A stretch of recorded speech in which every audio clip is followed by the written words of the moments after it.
ունենալ, որ արժը անցնեն ձեր Սերժ Սարգսյանի եւ Սամվել Կարապետյանի ուժերը եւ կոալիցիա կազմեք, այդ ժամանակ ձեր տեխնացությունը որպես վարչապետ կլինի նախապայման, թե պատրաստ եք կոմպրոմիսի գալ։ Եվ երկրորդ հարցս 2008 թվականին ասել եք, որ առաջին նախագահը մտնի ընտրապայքարի մեջ կդառնա շարքային ընդդիմադիր, դուք արդեն երկրորդ անգամ եք մտնում, 2008 թվականի ձեր գնահատականը շարունակում է ուժի մեջ մնալ եւ դա բոլոր նախագահների մասին էր, օրինակ նաեւ ձեր։ Բայց ես արտոնված ընդդիմադիր եմ հիմա, շարքային ընդդիմադիր եմ։ Եվ տվյալ դեպքում շարքային եմ, թե շարքային չեմ, կախված է նրանից, թե տվյալ քաղաքական ուժը քո առաջնորդությունը ընդունում է, թե չի ընդունում, դա նշանակովի չի։ Այո, նույն կարծիքին եմ։ Հիմա ինչ վերաբերում է խորհրդարանում, առաջինը կարծում եմ յուրաքանչյուր ընդդիմադիր ընտրությունների մասնակցող ուժ պետք է միանշանակ հայտարարի, որ որևէ համագործակցություն բացառում է ԿՊ-ի հետ։ Դրանից հետո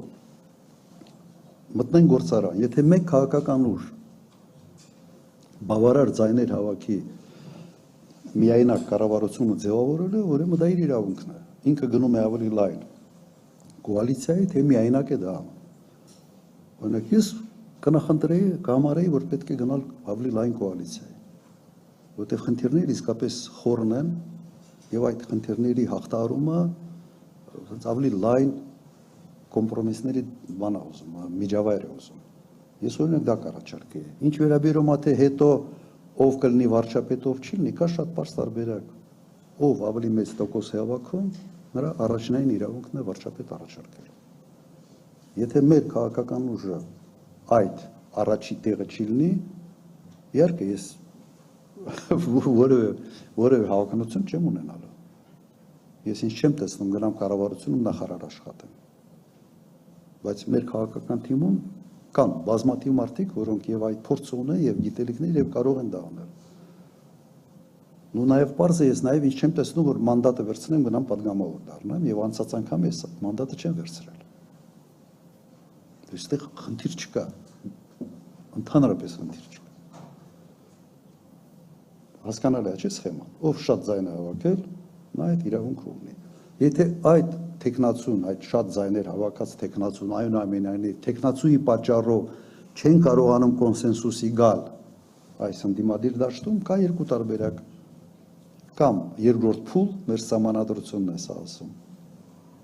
Առաջի երկու տեղը գնում են երկրորդ փուլի։ Կամ էլ ուղղակի այդ մարդը կամ այդ քաղաքական ուժը ասում է, օքեյ, ես պատրաստ եմ կոմպրոմիսի, մտածենք այլ օրինակ տեխնոկրատ վարչապետի տեխնազության մասին։ Եվս տարբերակ է։ Եվ իմ կարծիքով ավելի ճիշտ է չմտնել երկրորդ փուլի մեջ։ Այլ կոնկրետ գնալ